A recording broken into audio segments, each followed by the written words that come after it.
আল্লাহ বলছে বান্দা আমি তোমাদের ঘরে কবুল করবো জান্নাতি বলে। আরেকবার জোরে বলেন না। আমার আম্মাজান মা আয়েশা বলছে মা শোনো, তোমার নবীর ঘরে যখন আমার রসুল পাক আসবে না, আমার ঘরটা আলোয় আলোকিত হবে। আরেকবার জোরে বলে যাবে না সবার বাপ, আমার আপনার আলো না হয় যেন শান্তি আসে। যদি শান্তি চলে আসে জানবেন আল্লাহ আপনাকে জান্নাতি বলে কবুল করে নিয়েছেন। আরেকবার যদি বলা যাবে না সুবহানাল্লাহ। আল্লাহ নবীর দরবার শরীফে কথা বলতে গিয়ে আমার নবী আপনার নবী দয়ার নবীর আহলিয়া আম্মাজান মা আয়েশা সিদ্দিকা রাদিয়াল্লাহু তাআলা তিনি বললেন তোমার নবী আমার নবী দয়ার নবী আমার আল্লাহ পাকের দরবারে হাত তুলে দোয়া চেয়েছিলেন, আল্লাহুম্মা আহইনি মিসকিনাও ওয়া মিতনি মিসকিনাও ওয়া আশরনি ফি জুমরাতিল মাসাকিন। আপনি এই বলে আল্লাহ পাকের দরবারে হাত তুলে দোয়া চেয়েছিলেন। আজকে আপনার আল্লাহ নবীর হাত তুলে দোয়া চা কথা বলতে গিয়ে আরেক বুখারী শরীফ হাদিসের মধ্যে পাওয়া যায় আবু হুরায়রা রাদিয়াল্লাহু তাআলা একদিন বড় ক্ষুধার যন্ত্রণায় বড় কষ্ট পাচ্ছে, এমন সময় নিজে ভাবছে যদি কোনো সাহাবার বাড়ি চলে যায়, এমন সময় সালাম কালাম দেওয়ার পরে তিনি আমাকে বসাবেন, তিনি আমাকে মেহমানদারি করবেন, আমার পেটটা ভরে যাবে। না না না, যদি সাহাবার বাড়িতে খাবার বলে দিবার বলে যদি কিছু না থাকে তাহলে সে আজকে কত না কষ্ট পাবে। আবু হুরায়রা চুপচাপ রোডের উপর দাঁড়িয়ে আছে। হযরত আবু বকর সিদ্দিক রাদিয়াল্লাহু তাআলা তিনি আসলেন। হযরত আবু বকর সিদ্দিককে এমন সময় আবু হুরায়রা সালাম দিয়ে বললেন ভাই বিয়াদি ক্ষমা করবেন আবু বকর সিদ্দিক, আমার একটা মনের মধ্যে প্রশ্ন আছে। বলে কি প্রশ্ন তুমি আমাকে বলে দাও। যখনই প্রশ্নটা বললেন প্রশ্নের উত্তরটা দিয়ে আবু বকর সিদ্দিক চলে গেলেন। ওই সময় আপনাকে আবু হুরায়রা মনে মনে ভাবছে না না না, আবু বকরের ঘরে খাবার বলে দিবার বলে কিছুই নাই। কিছুক্ষণের মধ্যে ওমর ফারুক রাদিয়াল্লাহু তাআলা তিনি আসলেন। হযরত ওমর ফারুক রাদিয়াল্লাহু তাআলা তিনি আসলেন। আসার পরে যখন সালাম কালাম দিয়ে বললেন ভাই ওমর আমার কাছে আপনার কাছে আমার একটা প্রশ্ন আছে। বলে কি প্রশ্ন বলে দিন। সঙ্গে সঙ্গে উত্তরটা দিয়ে চলে গেলেন। ওই সময় আবু হুরায়রা মনে মনে ভাবছে না না না, ওমরের ঘরে খাবার বলে দিবার বলে কিছুই নাই। ওসমান গনি একই কথাবার্তা বলে চলে গেলেন। আলী কারমুল্লাহ আজও তিনি একই কথাবার্তা বলে চলে গেলেন। আমার নবী আপনার নবী দয়ার নবী হুজুর আকরাম সাল্লাল্লাহু আলাইহি ওয়াসাল্লাম তিনি আসলেন। আবু হুরায়রা আমার রাসূলকে সালামটা দিয়ে বললেন হুজুর আপনি আমার বেয়াদবি ক্ষমা করবেন, আপনার কাছে আমার একটা মনে প্রশ্ন আছে। আমার নবী আপনার নবী দয়ার নবী বললেন হুরায়রা তুমি আমার সঙ্গে আমার ঘরে আসো। আম্মাজান মা আয়েশা ঘরে এমন সময় সঙ্গে করে নিয়ে যাই, বাইরে দাঁড়িয়ে আছে আবু হুরায়রা। আমার নবী আপনার নবী দয়ার নবী ঘরে প্রবেশ করার পরে আম্মাজান মা আয়েশাকে সালামটা দিয়ে বললেন এ আয়েশা আজকে খাবার বলে দিবার বলে কোনো জিনিস আছে কি বলে দাও।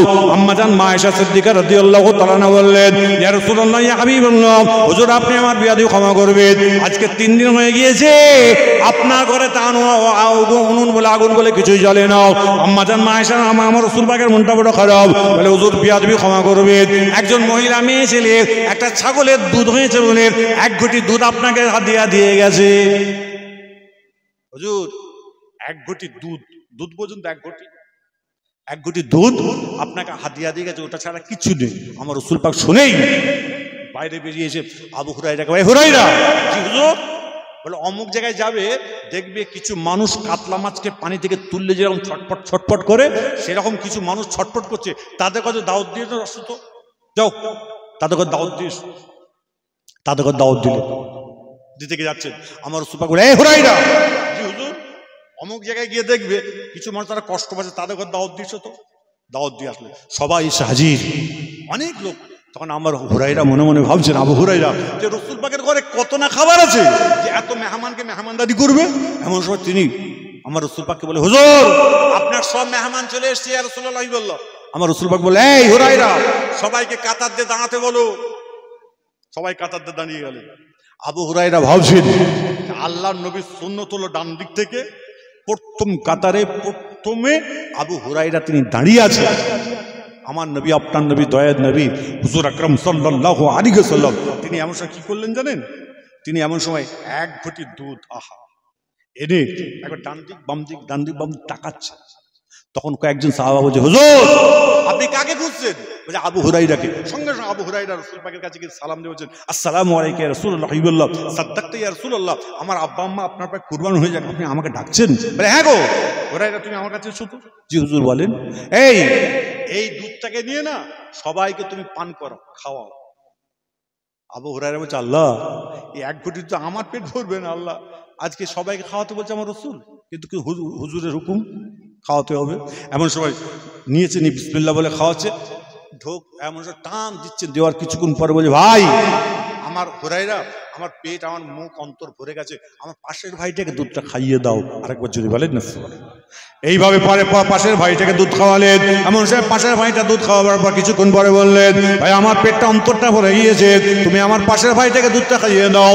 এইভাবে দুধ খাওয়াতে খাওয়াতে প্রত্যেককে দুধ খাওয়ানো কমপ্লিট হয়ে যায়। এক ছটাক দুধ শেষ হয়ে যায় না। আমার নবী পাকের দরবারে আবু হুরায়রা গিয়ে বললেন, ইয়া রাসূলুল্লাহ, ইয়া হাবিবাল্লাহ, প্রত্যেককে দুধ খাওয়ানো হয়ে গেছে, হুজুর বিয়াদবি ক্ষমা করবেন, এক ছটাক দুধ শেষ হয়ে যায় না। আমার নবী, আপনার নবী দয়া নেই বললেন, আবু হুরায়রা, তুমি কি দুধটা পান করেছো কি বলো? না না না, আমি দুধটা পান করে নাই ইয়া রাসূলুল্লাহ বললাম, আপনি যতক্ষণ না খাবেন আমি কোনোদিন খেতে পারবো না। আমার নবী, আপনার নবী দয়া নেই বললেন, হ্যাঁ আবু হুরায়রা, আমি রাসূলুল্লাহ তোমাকে হুকুম করছি, তুমি আজকে দুধটা পান করে নাও। যখন দুধটা পান করতে যায়, এমন সময় যখন পান করতে গেলেন, এমন সময় টান দিলেন, টান দেওয়ার পরে কিছুক্ষণ টানবার পর পেট অন্তরটা ভরে যায়, দুধ 100টা শেষ হয়ে যায় না। আল্লাহর নবীর দরবার, আল্লাহর নবীর হাতে দিয়ে দেয় দুধের ঘটিটাও। এমন সময় দুধের ঘটিটি যখন হাতে দিয়ে দিয়েছে, দেওয়ার সঙ্গে সঙ্গে এমন সময় আমার নবী, আপনার নবী দয়ার নবীর হাতে দিলেন, আমার রাসূল পাক ঘরে নিয়ে যায়, আম্মা জানদের দুধটা খাইয়ে নিয়ে আসলেন। আম্মা জানদের দুধ খাওয়ানো কমপ্লিট হয়ে যায়। এমন সময় সকল সাহাবাদের সম্মুখে বসে আমার নবী, আপনার নবী দয়ার নবী 3 ঢোকে দুধটা খাওয়া কমপ্লিট করে ফেললেন। সবাই জোরে জোরে বলেন সুবহানাল্লাহ। 3 ঢোকে, 3 বারে। এতগুলো মানুষ দুধ খেলো, দুধ শেষ হয়ে গেল কেন বলুন তো? দুধটা কাকে দিয়ে গেছে? জোরে বলুন। আচ্ছা, আমি তো পীরের বেটা, এই দাদা হুজুর আওলাদ নামি, জোরে বলো, দাদা হুজুর ব্লাড না? আচ্ছা, আমার কাছে এইরকম এটা 1 ঘটি হবে, 1 লিটার। 1 ঘটি মানে ক লিটার হয়? 1 লিটার হয়, হাফ লিটার হয় নাকি? যাই হোক, 1 লিটার ধরলাম। আচ্ছা, এটাকে যদি আমি খেতে বলি 1 ঢোক করে, 5 জন খাওয়ার পর থাকবে 1 ঢোক করে থাকবে, তাহলে আমি পিজি বেটা দুবার কোত করি। আমার দাদা হুজুর আলাদা জিনিস, 5 হুজুর কেবলা আলাদা, একদম ঘাঁটাতে যাবেন না। হোশিয়াটের হুজুর ঘাঁটাবেন না, খবরদার। হবে? শেষ হবে না? আমি খাওয়ালে দিলে শেষ হবে না বাপ? শেষ হয়ে যাবে তো। তাহলে দুধটা দিয়ে গেছে কাকে? রসুলকে। আমার রসুল পাক যতক্ষণ না খাবেন ততক্ষণ দুধ শেষ হবে না। আরেকবার জোরে বলা যাবে না সুবহানাল্লাহ? কেন? এটা হলো রসুল পাক সাল্লাল্লাহু আলাইহি ওয়াসাল্লামের ঘরের মুজিজা। আপনার আমার ঘরে যেটা ঘটে সেটা হলো বরকত। বরকত ঘটে, বরকত হয় না? হুজুর তাবারক মাশাআল্লাহ 2 হাঁড়ি বেঁচে গেছে, ওটা বরকত না? এই জোরে বলো, ওটা বরকত না? বাড়িতে মেহমান এসছে, 2-4 জনের রান্না বেঁচে গেছে, ওটা বরকত না? ওটা বরকত। আর রসুল পাকের ঘরে যেটা ঘটছে এটা হলো মুজিজা। আল্লাহ নবীর দরবারে না একটা মেয়ে ছেলে, মহিলা এসে, তখন পর্দার আয়াত নাজিল হয়েছে, কার্যকরী হয়নি, তখন রসুল পাকের কাছে এসে বলছে, হুজুর আপনাকে আমি দাওয়াত করতে এসেছি, আমি আপনাকে দাওয়াত করতে এসেছি। বলছে, মা তুমি আমাকে দাওয়াত করছো? বলে, জি হুজুর। ঠিক আছে হুজুর, কবে যাবেন? তারিখ বলে দিয়েছে। তা আল্লাহ নবীর একটা নিয়ম ছিল কি, রাত্রিরে বা ফজরে যদি কারোর মাইয়েতের খবর পেত, আল্লাহ রসুল মাইয়েতের বাড়ি চলে যেত। সকালবেলায় উঠে ফজরের নামাজ পড়ে দুনিয়াবি কথা কোনো কিছু মনে থাকতো না, মাইয়ের বাড়ি চলে যেত। তেমন সময় মেয়েটা রান্না করছে রসুল পাকের জন্য, আর আল্লাহ রসুল মাইয়ের বাড়ি চলে গেছে। জোহরের আজান হয়ে গেছে, নামাজ হয়ে গেছে, রান্না রেডি। মেয়ে ছেলেটা দরজা দেখছে, রসুল পাক আসছেন না। অনেক সময় পরে দেখছে এক দল লোক একসঙ্গে আল্লাহ রসুল একসঙ্গে আসছেন। তখন আমার রসুলকে মেয়েটা বলছে, আসসালামু আলাইকুম ইয়া রাসূলুল্লাহ ইয়া হাবিবাল্লাহ। বলছে, ওয়ালাইকুম আসসালাম। বলে, হুজুর আমার বাড়িতে আপনার দাওয়াত? বলে, মা আমার বাড়িতে, তোমার বাড়িতে আমার দাওয়াত তো, এই মাইয়েত হয়ে গেছে, আর তোমার কথা খেয়াল নেই মা, আমি অন্যদিন যাব।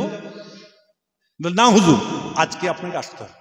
বলে, মা তুমি আমার জন্য আর আমার সঙ্গে আরো 2-3 জনের জন্য রান্না করেছো, এত মানুষের জন্য তো রান্না করো নাই তুমি। বলে, জি না হুজুর, আপনি আসতে হবে, আপনি আসেন না।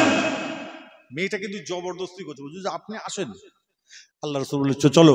সকল সাহাবাদের নিয়ে গেলেন, যাওয়ার পর গোল হয়ে বসলেন সকল সাহাবারা।